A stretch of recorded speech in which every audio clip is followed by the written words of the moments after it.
suggestions we have, and then you just pick a number. Yeah. And then, yeah, it can be, dude, it could be whatever. Like I've done, most of them are like one person, you know, real, or two people like real time. But if you want to bounce around, or do you remember Craig Euler? Did you ever meet Craig Euler? Do you know that guy? Yeah, yeah, yeah. So we did one, and I swear to God, we did like 10 scenes. I mean, he was just bouncing around as much as he can. So really, it's more just like however you want to play it. It tends to be the mono scenes work well, but who knows, man? It's all dependent on the suggestion. Whatever happens. Whatever happens, right? Yeah. All right, so pick a number between 1 and 51. Oh, 32. All right, 32. Here we go. 2. I'm going to count up. 2, 6, 8, 10, 12, or thereabouts. 16, 18, 22, 4, 6, 8, 32. Oh, great. So this comes from Bob Miret, and he's an improviser out of LA. And his suggestion for us is Final 4. Final 4. Final 4. All right. Thanks, cool. Bob.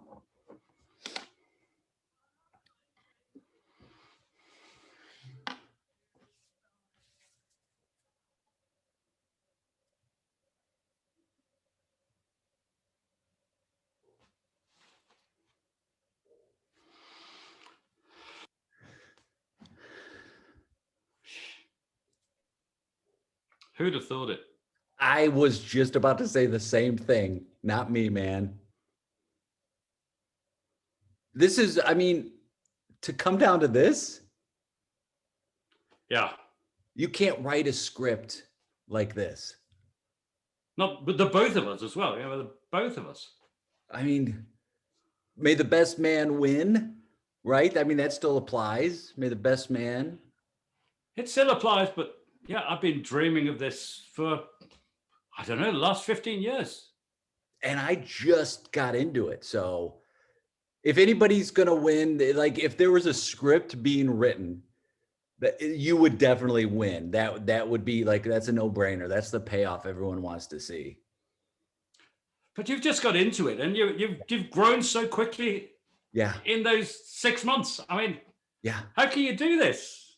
I mean, like, to be honest, I didn't even think it was my thing. And then it's like, oh, I seem to have a knack for it. But I mean, you spent 15 years just thinking about, I mean, that's a lot of your life. That's like, well, you're 32. I mean, that's like half your life you spent thinking about this. Yeah, maybe I overthink things a little bit too much, you know? I mean, I could just withdraw my name. No. And when we were cool. Yeah. I mean, I'm really pleased that I got you into this. You know, with that conversation we had in a bar 7 months ago, I never thought we'd be here. I mean, could you imagine that would lead to me possibly getting in the way of you achieving your lifelong dream? I mean, how crazy? Maybe that's the story. It's an amazing story. I mean, either way, right? Either way. May the best man win. That's what I'm going to say it again. May the best, whatever that means. Like, you'd think they'd come out, right? You'd think they'd come out and just update us and let us know. But this is probably part of this is part of the process, as far as I know. I don't know. This is part of the process. And, it'll come as a nice surprise if either of us win. Yeah, that's a great way to look at it. No matter who wins, what a pleasant surprise, right? We're in there to support each other. Yes. And I know it's a competition, and I know most of the time people come and they say, I didn't come here to make friends, but we were already friends before this. Yeah. So I came here to maintain the friendship. That's cool. Did you get that test question? The third one? Yeah. Yeah, I guess. Did you understand it at all? I'll be honest with you, not a word. So I just guessed B. I'm like, well, I think when in doubt, guess B. That's what my dad told me. He's like, when you're taking a test, when in doubt, guess B. Because I didn't understand, because there's gravity that comes into play too. And so when you Yeah. like, to me, that's something that adds a completely different element. Did you understand any of it? I assumed you did. You looked very confident when you were taking that I test. was ticking the boxes, and I didn't have your Okay. dad's wisdom to fall back on. I mean, he was a brilliant man. Yeah. He Yeah. was, particularly when it comes to ticking boxes. You know. I mean, dude, you nailed it there. He said, always when in doubt, always go B. He's like, Yeah. don't second guess yourself, guess with confidence. He's like, those were the big three. You know how he became a lawyer?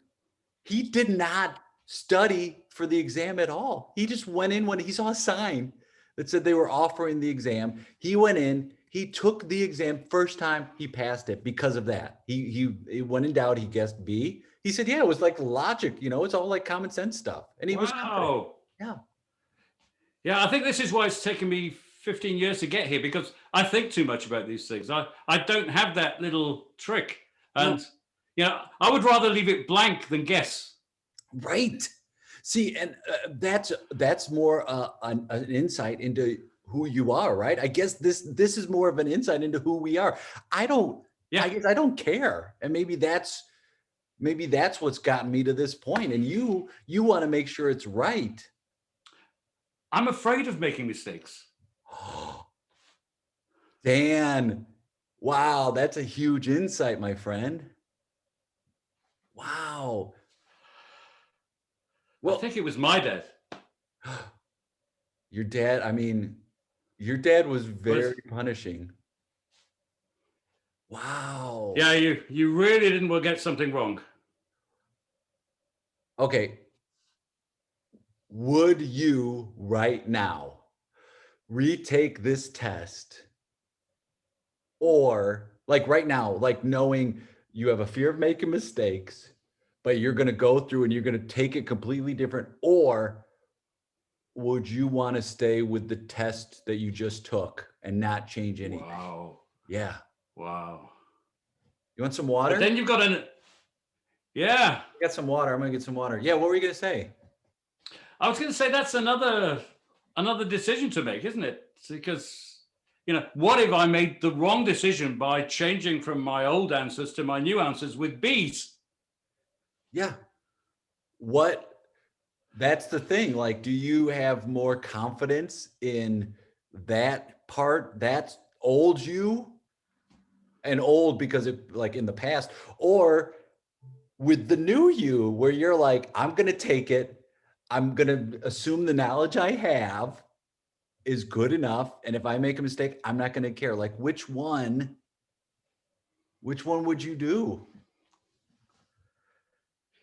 This could be a turning point in my life. Maybe I mean, this isn't even about the competition. Maybe this is a test for you. Maybe that's the bigger test, not to get on this show, but the test is for you. this is serendipity. Yes. Yes. I'm going to change my life's philosophy if I take that test again. Well, here's the question. Are you? Am I? Yeah. Well, wait, you're saying you might. The door's right there. If you knock on that door, ask them if you could take it again, because I think even asking them is completely contrary to your nature. The fact that you would ask. Totally. So if you today's the day. Do you want to change? If you do, go up to the door. Did your dad have any tips on these yes/no decisions? Yeah. Yeah. Was it heads or tails? Was it? Well, a couple of things. One is when in doubt, heads or tails for sure. And he said best 2 out of 3. He's like best 2 out of 3. 2 out of 3. 2 out of 3. The other thing he said is if you're asking, if you have to ask, you already know the answer. Wow. Oh, that's deep. That is so deep. So The door's there.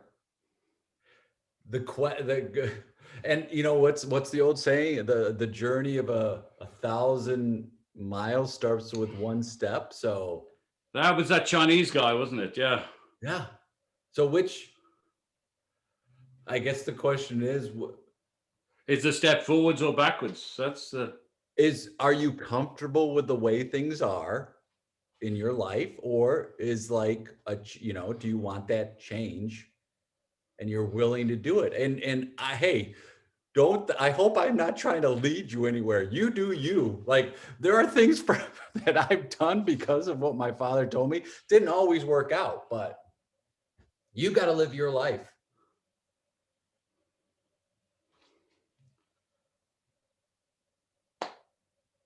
I take too long to make decisions, as I've said. Yeah. Well, the door's right. How much longer are they in there for? I don't know if that even matters. Take a look at the door. And then, yeah, well, you know what? We'll just wait. And then when you feel a decision made either way, act on it. That's it. But just take a look. Are you going to change? Is this the first step, or are you okay with where you are?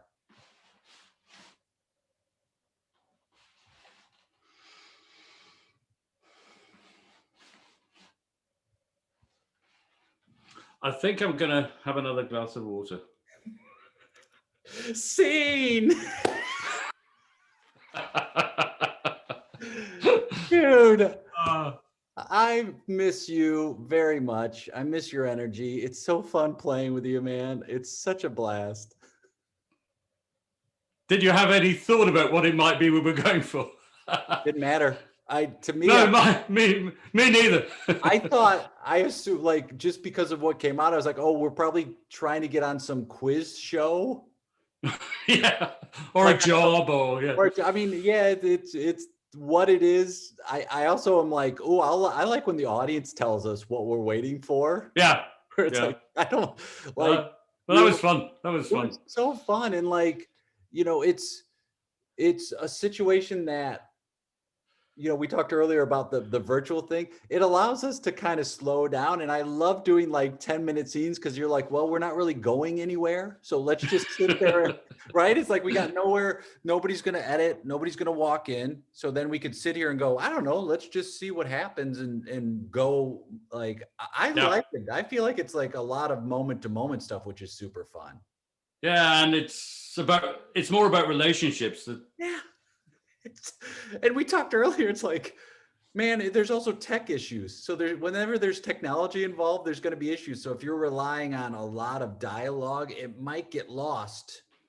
So if you can just sit back and go, oh, let's see how much trouble and fun we can get into, I think that's great. How did you get started in improv? Like, I know the story, but for those who don't know, what brought you in to improv? Yeah, it's an interesting story. I mean, as the audience can see, I'm not the youngest guy that's been on here with you. We'll come back to that. But I was attending a party reception in the Romanian ambassadors. It was a celebration of Romania. It's a classic story. It's a classic improv story. And it was in this big hotel in Copenhagen. Lots of finger food, lots of drink, then some special finger food from Romania that was made specially so we could taste it. That didn't go very quickly. But the drinks were good. And then towards the end, I was standing there and the barman said, no one's been trying a special, I think it was whiskey. It was a Romanian whiskey. And I thought, we can't let this guy down. So I went over, had one of these, and I was standing next to a guy. And he said, it's good, isn't it? Yeah. So we had one, and the guy said, well, we've got 4 different types here. So pick one. And then we had to try the others, obviously. And then, anyway, to cut a very long story short, I then said to the guy, well, what do you do? And he said, I half own an improv theatre. And my brain went back many years, and I said, yes, and? He said, oh, you know improv, do you? And no, I'd seen a show with Josie Lawrence in Bristol about 20 years ago. But wow. And he said, why didn't you come along? We do classes too, or come and see a show. So I went along, saw a show. I said to my wife, I know what I could like for Christmas. I'd like some improv classes. I don't think she understood. Yeah, Christmas Day came, it went, and then I thought, oh fuck, I'm going to buy these for myself anyway. So I got some improv classes, and then I got hooked in. I never intended to continue with it. I just wanted to find out what it was about, and how people do it. Yeah. And I thought I can take the first class, and at the end of the first class, set of classes, I thought, well, I'd like to do a bit more of this. And then there was a jam, and my teacher was trying to push me onto the stage. And I thought, I didn't do this to go onto the stage. I didn't do this to perform. I did it to understand this stuff. Anyway, I went on the stage, and I got hooked on that as well. And then I took every class that came along, including the ones at the Copenhagen Improv Festival, the Easter festivals. And here I am. I haven't been doing much online, I must admit. I think it was a big step for someone my age to take. But in retrospect, it's not. And I'm trying to encourage loads of people to try doing this, because just like you have said, and several other people said, everyone should take at least one improv class. Yeah. The world would be a much better place. Well, and what you're experiencing too is that if you go into a class, the one thing that is amazing is there are so many different people in those classes, different ages, different demographics, things like that. It tends to skew a lot younger. So when you look around, you're like, oh, I find similarities with people, but you don't see the representation of you there. It can lead to, oh, this isn't for me. So like the more we can open that up and get people and say, oh, you and I, we share a lot of things. We also share the fact that we're of similar ages. I think that is something that will encourage a lot of people to pick up. And there's a great organization called Vintage. We're now, my friend, we're known as Vintage Improvisers. We're not old, we're vintage, which I love. Vintage. So it's anybody over 50 can be a part of it. I've got plenty of patina. But I think it is such an important thing to bring, is like the age element. And as a performer who's older on stage, you and I both don't always want to be the father or grandfather. We want to be the kid. Oh, fun. Yeah. Right. And it's like we put in those positions because of physically, it's like, oh, you are the grandfather age. It's like, sure. And I love playing older characters, but I also love playing kids and inanimate objects. If someone casts me as a young girl, I love it, Well, and what's funny is you're one of those improvisers, and you are an improviser. You can't deny it. You're one of the improvisers that you've had the philosophy for a long time. And you're somebody who's like, what you're endowing me as this, that sounds good. Like you don't fight in scenes. You don't push back. You just accept. And that's such a skill that I wish more improvisers had, was just accepting that, looking for the joy in it and playing and not worrying about anything else. Yeah. Life's too short. And you also, the other benefit you have that other people don't is because you're a professor at the business school in Copenhagen, you've had to project and command a big room. And that is something that, wow. I mean, you've seen enough shows to be like, just be louder. We can't hear you. And you've got that. Yeah, loud is not my problem. I got a buddy who says, my buddy Landon, he's like, his solution to everything is like, I don't know, I'll just get louder. And it's such a funny way to look at it. It's like, just be louder so they can hear you. Yeah. I mean, what? Yeah, I mean, it's not so difficult. The little theatre in Copenhagen, but there are some people who sometimes struggle to hit the back wall. Well, I mean, one is people don't they aren't trained, so they don't have that. They don't know how to use their Yeah. voice. They also get in the theater Improv Comedy Copenhagen. It's like maybe 80 seats at the most, like 70, 80, I think, about that. Less. 20, Yeah. 26 in the breakdown for COVID, you know, So now when we it's came back part-time. so now it's even less, but even in that small theater, you think it's a lot smaller than it is. It's like, no, you still have to project through people. Like Yeah. sound goes in waves, so you have to be louder. So with experience, you'll understand that more. But I think people get on Yeah. stage and they get real quiet or they look down. It's like, no, if they don't hear you, you're not going to get the reward. You could say the best line ever, but they didn't hear it, so you're not gonna be rewarded for it. No. Cool. If people want to follow you, if they want to connect with you, or see things you're up to or anything, what's the best way they can do that? Is it Facebook? A few things. I mean, Facebook is good, and you can see me on Facebook. Just Gareth Garvey. There aren't many of us in the world. I also, my Twitter is Gareth G, Gareth with a G behind, and I curate something, and it's a curate in inverted commas. There's an application called paper.li, and I curate this thing that is based on improv comedy, and I do a couple of other things as well. But the system finds all the information for you, and then you go in and delete the crap, basically. But Wow. I haven't been in it for a while, so it looks like a load of crap. But if you go into paper.li and search for either Gareth G or for improv comedy, you'll find some stuff. And sometimes some good stuff comes up. Sometimes it's there is a load of crap. But it's like, and I started doing it, and then I got too busy, lost momentum, and it keeps running. wow. So I hope it's not full of stuff that affects my character. I'm probably posting lots of pro Boris Johnson or No. You're like, what? I didn't know. Yeah, I mean, it could be. I have another one on that I do the same thing on Brexit, and I put a disclaimer at the top saying this is just what the newspapers are saying. It's nothing to do with me. I'm not endorsing it by any means. But it works quite well. It's fun.